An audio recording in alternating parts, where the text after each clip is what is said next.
Hello, everyone, and welcome. My name is Laetitia Demaret.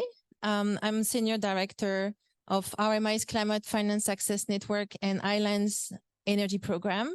And it is my very great pleasure to greet you here today in the beautiful Pacific Moana Pavilion. And we are ready for a truly inspiring discussion about a topic that is always critical, always very heavy on the agenda of COP, but in particular this year, the issue of climate finance and accessibility to climate finance. I want to first express my deepest thanks to our host for providing this space for us today. I want to apologize for the little delay in starting this event. We were hoping to have with us the Prime Minister of Tonga, but I understand he's caught up in an event. And if at any point he is able to join us, of course, we will be welcoming him on stage. So we will jump right in for our panel discussion. Around us here at COP28, climate finance is top of the agenda, and even more this year with the warnings signaled by the Global Stocktake. Climate action has never been more urgent. We need to do more. We need to go faster. And of course, climate finance is a key enabler of action. So today, this discussion will be not only on how much, what's the quantum of climate finance. Of course, those are important, but also the quality of climate finance. What is available to small island developing states and Pacific island nations doesn't necessarily mean that it is accessible. So we will try and discuss not only the challenges, but also the opportunities, the different approaches, maybe innovative approaches to build the capacity allowing to access more easily climate finance. So I would like now to welcome to the stage our esteemed panelists today, who represent different stakeholders in the region. We have regional experts, members of civil society, finance experts, energy practitioners from throughout the region. And I would like first to invite to the stage my dear friend, Anne Rasmussen, lead negotiator for the Alliance of Small Island States. Thank you, Anne. Yes, please take your seat. Thank you so much for rushing from the negotiation room to this event. Next, I would like to welcome also my dear friend, Coral Passisi, Director of Climate Change and Sustainability for the Pacific Community. Next, I'd like to welcome Dr. Kate Rogers, Assistant Secretary for Climate Resilience and Finance in the Australian Department of Foreign Affairs and Trade. And last but not least, I would like to welcome Mr. Fonesavan Latmani.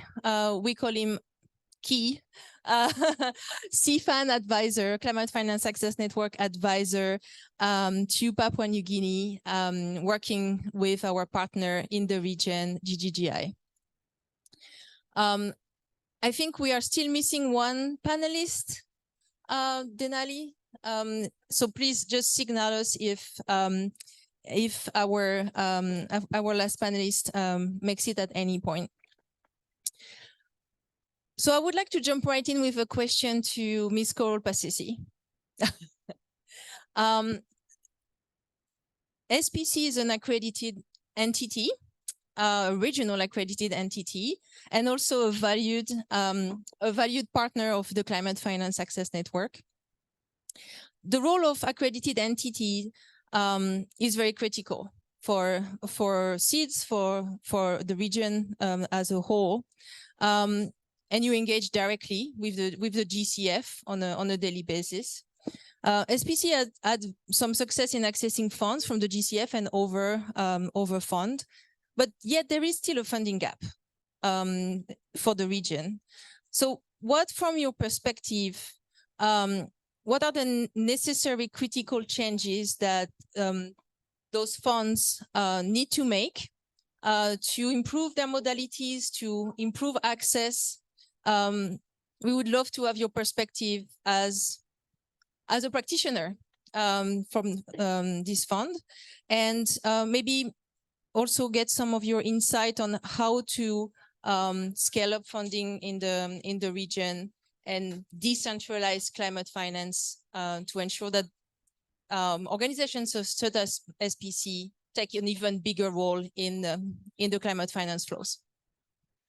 Well, thank you so much, Letitia, and it's great to see you again. For those who don't know, we go very far back into the negotiations on the establishment of the Green Climate Fund, which we thought would solve all the problems of previous funds, and this has been a real journey. And so thanks so much for the question. So I could go on about this for days, but I'm just going to pick sort of 4 key things, I think, in relation to how can we continue to improve access and try and meet the demand for need in a way that's going to be lasting. And so there's really 4 key things, I think, from my perspective, that we need to work on. One is to ensure that we tailor to the context in which we're trying to access and deliver resources to.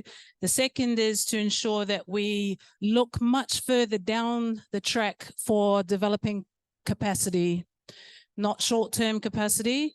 The third would be to reduce the complexity of the current accessibility of the GCF. And the last would be to increase the speed of delivery, but ensure that the impacts and investment are sustainable over a longer period of time. So obviously, for the context, the Pacific SIDS are very unique. We are twice as isolated as anywhere else in the world by air and sea, and we are still on the wrong side of the digital divide. That means the costs of operations in the region are about 4 times higher to deliver than anywhere else. And yet the current arrangement of fees for management and administration is the same across the board. That's not tenable in the Pacific. And so what happens is we have to get bilateral funding from our partners like Australia, New Zealand, etc., to supplement those costs. And that's not easy, matching different sources of funding to try and unlock things. We have a range of cultures in the Pacific that have evolved over thousands of years and have only established Western systems of governance in the last sort of 60 years.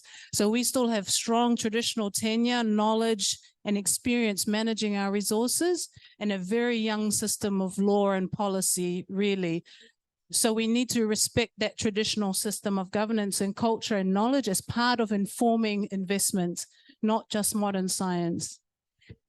For the capacity issue, we have 2 people in some places on climate finance, right?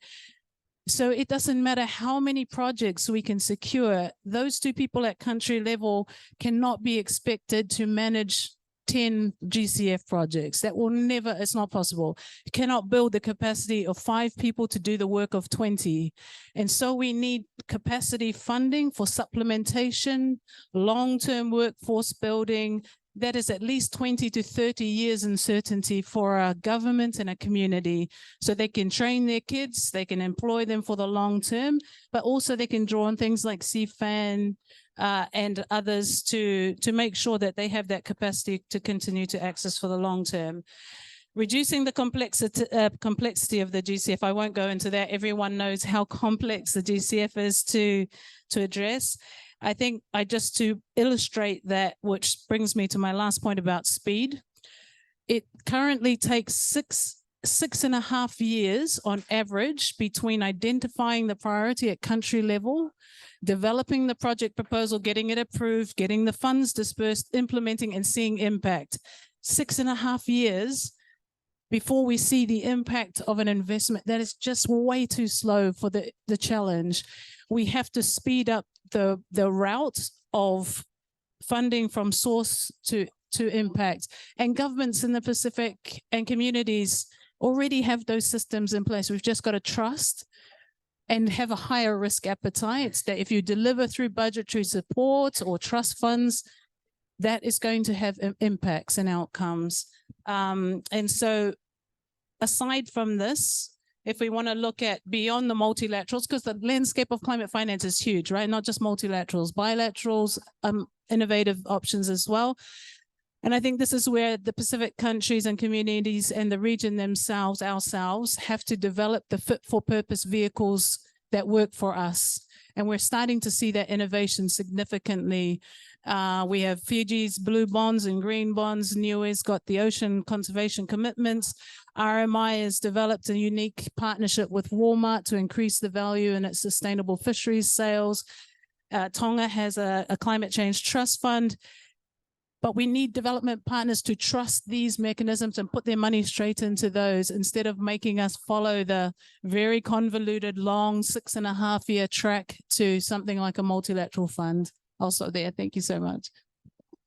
Thank you so much, Coral. And thank you for not only dwelling on the problem and of an architecture that still largely function on a one-size-fits-all model, but also highlighting the innovation in the region.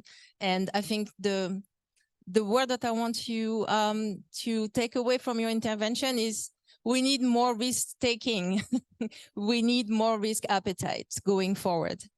My next question is for Key, advisor, Climate Finance Access Network advisor to PNG. You've been serving in this role as Climate Finance advisor for nearly 2 years now. And you have mobilized millions. You've been very successful, especially for climate resilience projects. As a practitioner of climate finance and one who has been very successful, as I was saying, with the approval of a proposal to the Adaptation Fund, and I hope we will hear a little bit about this project. Maybe you can tell us what are the very concrete practical barriers that you have encountered working in country? And how do you see the deployment of an initiative such as CFAN, working in partnership with GGI and SPC in the region, helping to make a difference and to build that lasting capacity that is so much needed, that Coral was alluding to? Thank you, Leticia. First, I'd like to acknowledge also SPC here as one of the key partners for the Adaptation Fund project that has been approved early this year. So SPC as the regional implementing entity who submitted the proposal to Adaptation Fund. So just to go back to your questions in terms of key barriers, I think there are many barriers, but I just gonna maybe talk about two things. One of which is about data and information that is quite lacking in the context of Pacific, especially in the country like PNG. You know, data and information to support you to develop your climate rationale or being able to establish your climate-related project differentiated from development projects, or even data information to use for your cost-benefit analysis to compare the interventions that you propose compared to other alternatives is also limited, as well as data to use for realistic budgeting. As you know, Pacific, the context of the Pacific travel, it's quite costly. Even in PNG, it's quite costly to travel, and you need such data to be able to have a realistic budget to support the interventions in the community level. So this is about the data and availability that is a challenge. Secondly, I think when you go to some funders, they would expect you to come with some co-financing, right? So for Adaptation Fund, it doesn't need co-financings, but then some others require and some actually need just expect co-financing. So, I mean, it's nothing new, and then it's nothing not doable, but it's also takes a lot of time to actually, go around and see who will be willing to put in financing into the project, right? So for instance, if you want to go to bilateral donors to get some co-financing so that you can leverage that resources from the funders that are available out there. So that's also time consuming and also delay the process of our project development. In terms of deployment of CFAN advisor in partnership with GGI or the Global Green Growth Institute, First, it's important to know that GGI is an intergovernmental organization with an embedment model. So we all CFAN advisors are actually embedded within the government institution that coordinates and climate change actions and also climate finance. So I think that's also provides an advantage in terms of our close engagement with the technical officers and also the designated authority as well in the country. It also provides a unique venue for us to provide capacity building or support them in the long term as well. Just like to echo what Carol just mentions in terms of taking them through the work that we're doing, identifying opportunities that match with the priorities. For instance, if they want to do mitigation project, we can direct them to maybe mitigation action facility or some other funds. If it's adaptation focused project, we can look at adaptation fund or special climate change fund that also funds adaptation initiatives. So I think it's also support long-term capacity building within the institutions. In partnership with GGI, I think that GGI also brings into the table some value additions as well. GGI has its own investment and policy solution divisions, which supports development of bankable projects. And that's where CFAN advisor can tap into the expertise that is available in the headquarters and also in the country offices as well for different various sectors like energy or transportations, forestry, and things like that. In PNG in particular, GGI has 3 provincial offices based in the province, and that has been instrumental in terms of stakeholder engagement and consultations, especially at the local level where travel to such a locality, it's not safe or it's quite challenging. So I think with the support from our provincial officers, we can manage to progress some of the consultations that we have with the communities to ensure that the projects that we develop actually respond to the needs of the communities and also their priorities. Again, coming back to the capacity building, right? So just like the climate finance needs to take long-term view, capacity building too should take a long-term view. I don't think we will be successful with just one-off capacity building training workshop, but I'm not saying it's not important. That can also provide some basic information and understandings, but engaging them in a long-term process, like I said, involving them in, doing scoping assessments, doing climate impact chain analysis, even problem tree analysis, and also involve them in the project design. I think that's also helped build institutional capacity. In some countries, there has been clear institutional setup, for instance, climate finance unit, right? So who coordinates on climate finance. And I think working with that dedicated unit also would be really helpful in terms of supporting their capacity building. So as a CFAN advisor to PNG, I had a pleasure to work with our government counterparts. So I involved them in the scoping missions, also picking their brains on the project design, and also on climate impact chain analysis. I think this also raised the ownership of the government as well in terms of, climate finance project development. So I'm just gonna stop there. Thank you. Thank you. Thank you so much. Thank you so much for all these insights. And so KEA is a member of the first cohort of advisors in the Caribbean that was launched in 2021. And their tenure has been extending thanks to support from Australia. So we wanted really to acknowledge this support. We are also thrilled to launch a second cohort of advisor that will be onboarded and start their work early 2024 in partnership with SPC. So CFAN is fortunate to have 2 implementing partners in the Pacific Triple GI and SPC. And we will be able to now cover about 11 countries in the Pacific and support one regional direct access entity.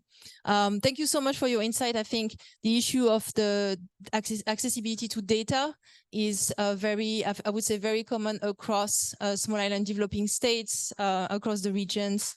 So thank you so much for that.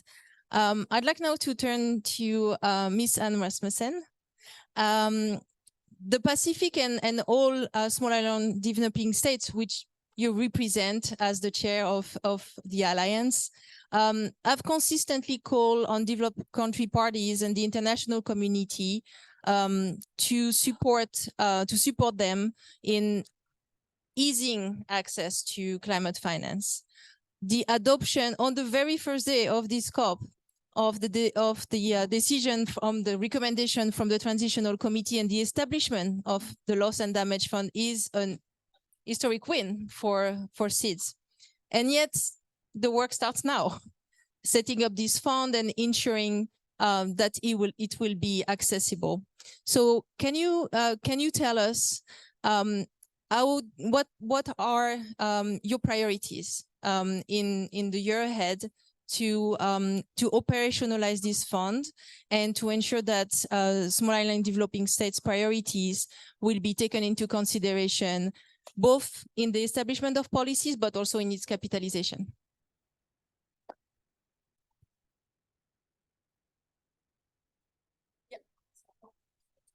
Oh, thank you.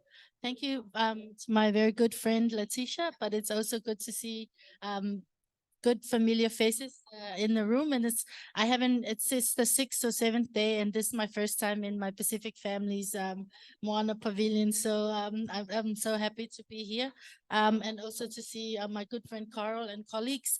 I do know that, yes, the historical decision at COP28 represents a very meaningful moment for AOSIS, given that we had been advocating for this fund for over 30 years, way before yours and mine's time, since before the convention was adopted. So I think the loss and damage has gone far ahead, and it's important to know that finally the work can now start, but we need to ensure the smooth and rapid operationalization of the fund. I don't think we want to repeat the experience of the GCF, and I think that's what we hear from colleagues, which took 5 years to be operationalized. So we must also ensure that the fund's governance, policies and operations will be fit for purpose, addressing SIDS needs for effectively and efficiently addressing what we've been called for. Because the last thing we want to do is fight hard for this fund, but we create another empty shell of fund that with no funding, access by SIDS is not available or minimal, except like the GCF. We as Carl had said, it took 6 years for a project. For us, it takes about, with the GEF, it takes about 24 months or 3 years. By that time, the priorities of your national plans are already changed. So for me, in my other hat, as a AOSIS coordinator for the group, I would like to summarize a few points on how we see the operationalization of the fund. I think first we need to ensure that the eligibility to the fund is not based on indicators that are unfavorable to SIDS. I think given our small size and special circumstances, and particularly vulnerability to human-induced climate change, and now we just heard this morning at the AOSIS coordination this contentious issues now in GGA, where the special circumstances of SIDS and LDCs are being questioned and being undermined, and actually want to be removed from the discussions, which is something the small islands cannot live with.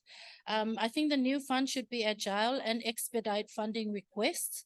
It should guarantee direct access to resources via national or regional entities without burdensome approval processes that have been substantial bottlenecks in the past. And I think that's we have some funds to thank for the bottlenecks.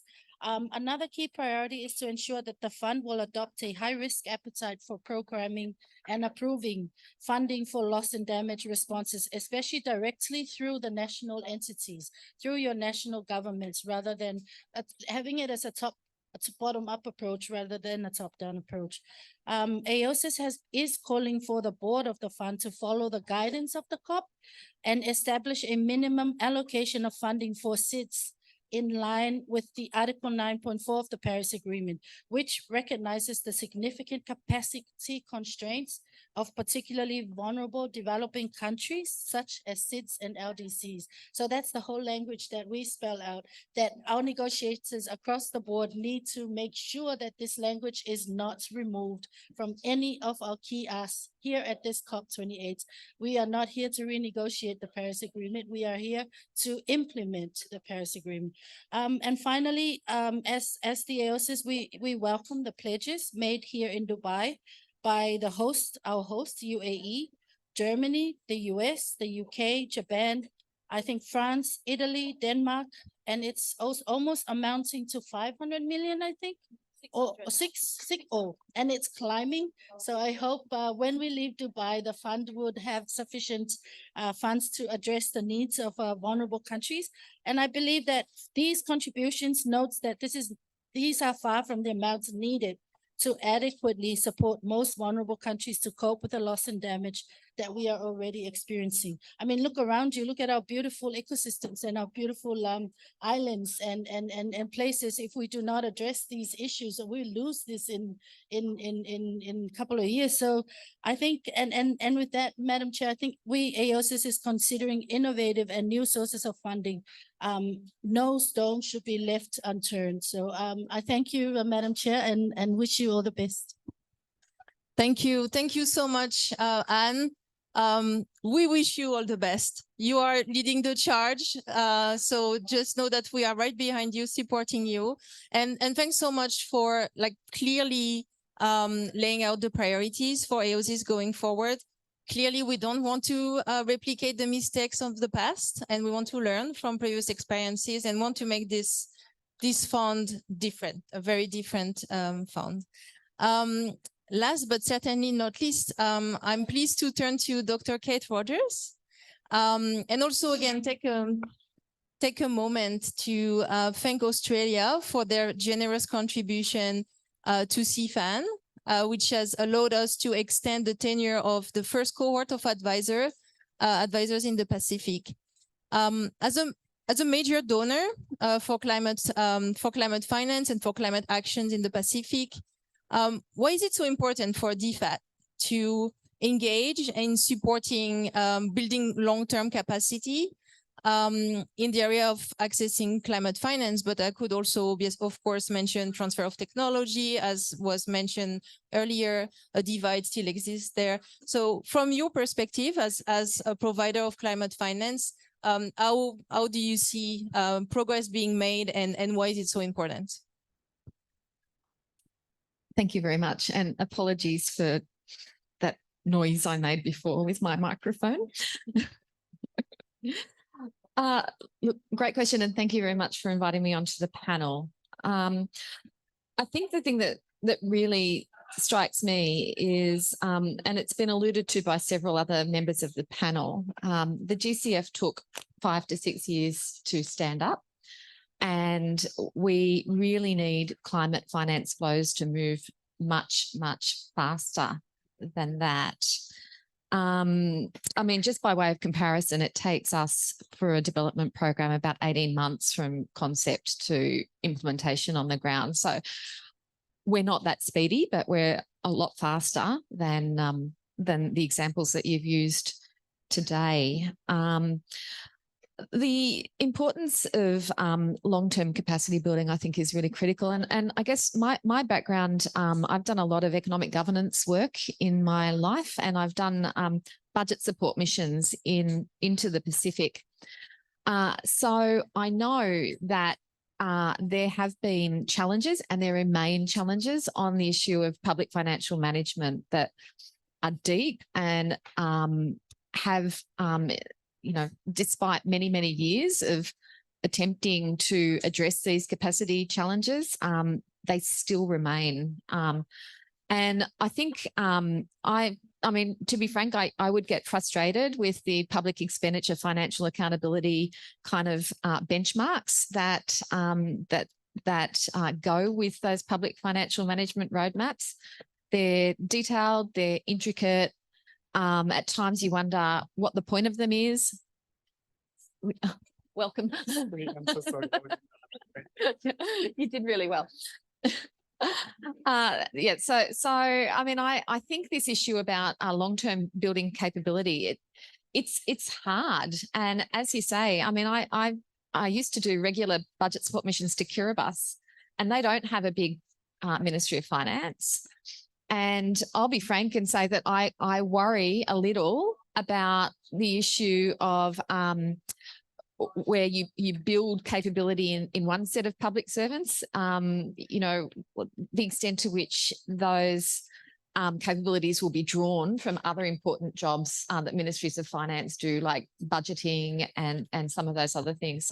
So my sense is that it's really important to build the capability in climate finance, but we may need to be focusing on it from a broader public financial management lens. Like, what we don't want to do is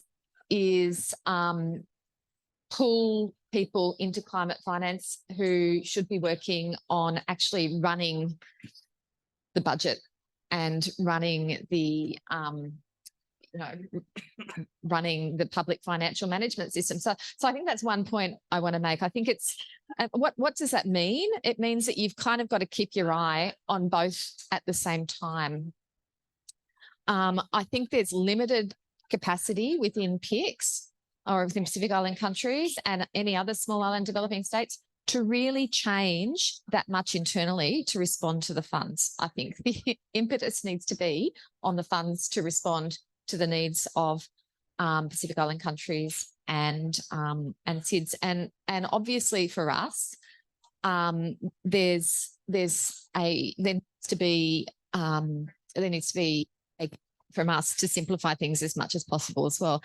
In reality, I think we can be quite flexible, and we certainly much more flexible than the big funds, and we are able to operate in a way where if there's a key person that needs to be in a position, we can offer up some funding to assist with that. And I've certainly seen that around the Pacific, and I think that's a welcome capability. I think that the other issue that we haven't really discussed in the context of this broader public financial management and this capability issue is that we have some very long-standing relationships in the region with the MDBs and the international, other international organisations, including PIFTAC, which is a joint IMF bank donor funded facility in Fiji, and this is their core business. I don't think we ask enough of the MDBs and the international organisations in the region. I mean, countries in the region, they're all members of these organisations. We should, I think we could be putting a bit more onus on them to stump up with some of this support. They're certainly capable of doing that. And I know from Australia's perspective, we fund them to be in the region. So they should be, we should be expecting more of them. I guess the other thing is, as you've mentioned, we are funding the network of climate finance advisors, and we're really thrilled to do that. I've been thinking a lot about the fact that Australia has just rejoined the GCF. Before we did that, we undertook extensive consultations across the region. Our ministers had direct conversations with their counterparts across the region and heard firsthand about the difficulties that the region faces in accessing GCF funds. We heard directly through our posts of the difficulties. We've got a myriad of examples, arguments around whether a toilet block can be considered an adaptation kind of principle, all sorts of ridiculous and very unnecessary, in my view, sort of distractions from getting on with things. So that's all very positive, but it's not positive. It was a hard sell, actually, frankly, to rejoin, but we have committed to rejoin. And I think in making that commitment, we committed to the region that we would advocate very, very strongly for the Pacific in the GCF. And I actually see there's great potential for us to work with the network of climate finance advisors in the region to actually provide real-time feedback in a much more consistent and coordinated way that we've perhaps done in the past. It's my view, and I think Coral and I might have discussed this when we were in Samoa at a loss and damage workshop. It's my view that direct feedback and the power of that coordination, it will help. It will help to keep the pressure on. We've had some very good conversations with other large donors to the GCF, the UK and the US, and they're keen to work with us. So I think that's something that we can do to try to change, to really keep that pressure on from the top down. And I think that broader commitment through our entire aid program, both on the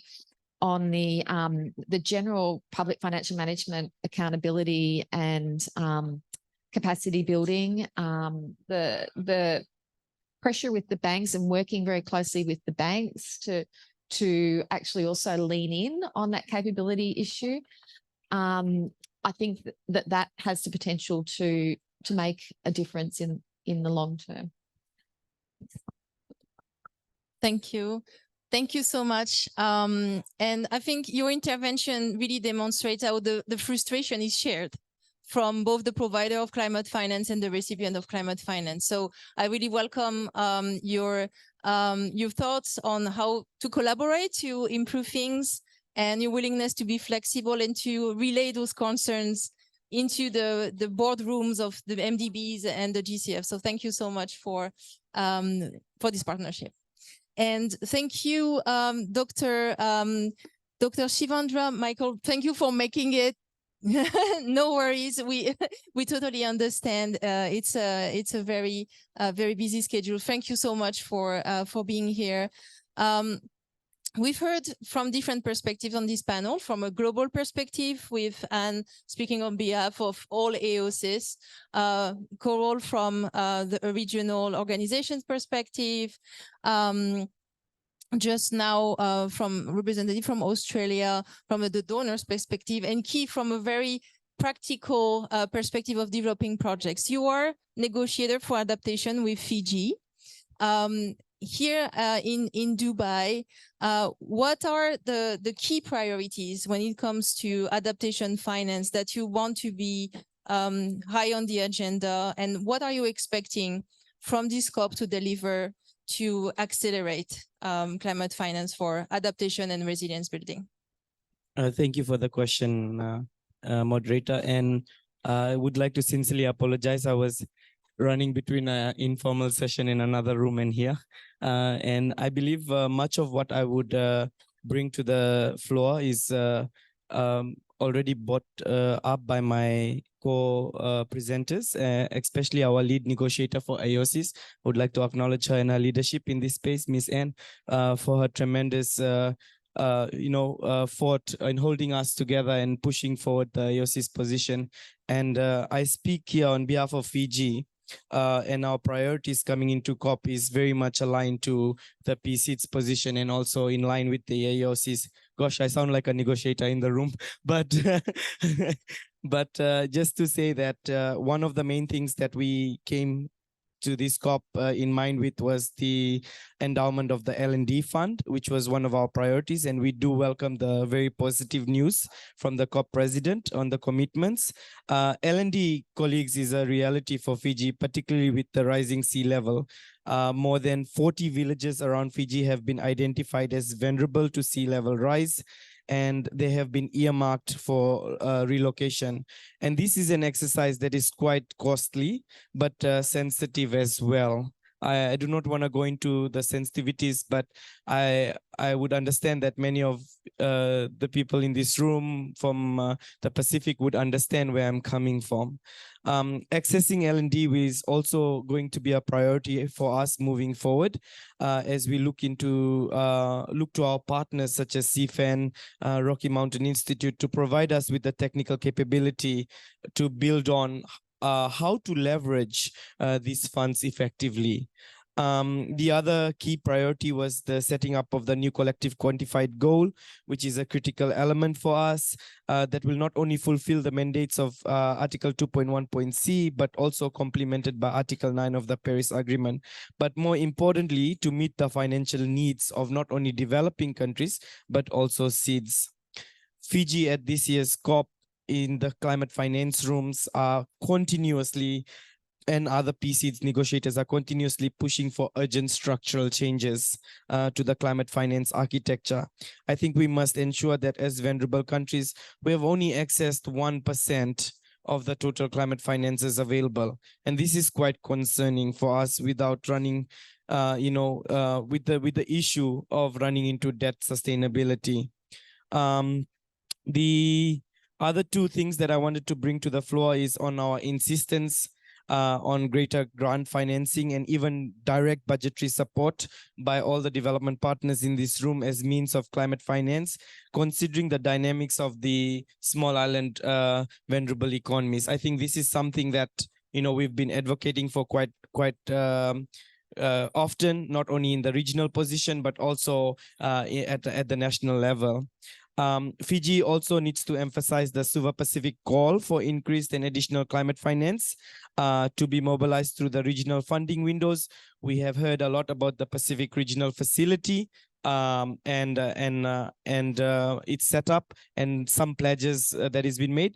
But I think that's not enough. We need to do more collectively to advocate for this regional facility and one that is working for us in terms of access. Lastly, just to give you a point on your first question around to sufficiently meet our climate objectives, what do we need? How can we achieve our NDCs? We are looking at around Fijian 3.3 billion, which is US 1.46 billion annually. And what at the moment, what we are receiving is far way below this benchmark.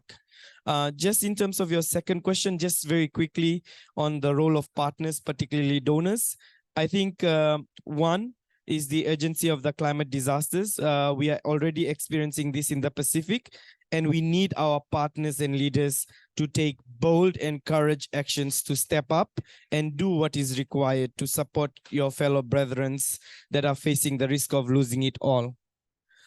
Second, we call on our partners and our regional support mechanisms to support us with our programmatic approaches, such as CFAN, because of their support being focused on building our technical capacity to access and navigate the climate finance landscape. In stating so, we recognize that the funding is out there, but this is me saying it in my own words. We don't want fly in and fly out consultants. We want you to come and train us, because this modality of fly in and fly out does not work. We want long-term training, coaching, mentoring, particularly with our NDAs, because it is critical. Whilst at the end of the day, our country ownership and helping us determining our own course of development is very important. And with these few words, malopito and winakavalevu. Thank you. Thank you so much. I think we could stop here. I think you provided a perfect conclusion to this discussion. But thank you so much, first of all, for grounding us in the reality of climate change for vulnerable communities, what it actually means, and best of luck for the negotiation. I think you made really a strong case for those demands, and I saw Dr. Rogers taking notes. My deepest thanks to our panelists for those insights and a very stimulating discussion from diverse perspective. Thank you to our host for providing this space. We've heard very clearly the challenges, but also the opportunities, and in particular through partnership. And I think there's one thing I want to take away from this panel is that we have a common understanding of the solutions, and we all want to work together to address them. So I just want to conclude by wishing you a productive COP, wishing you good luck in the negotiations, and yeah, thank you so much everyone for joining us today.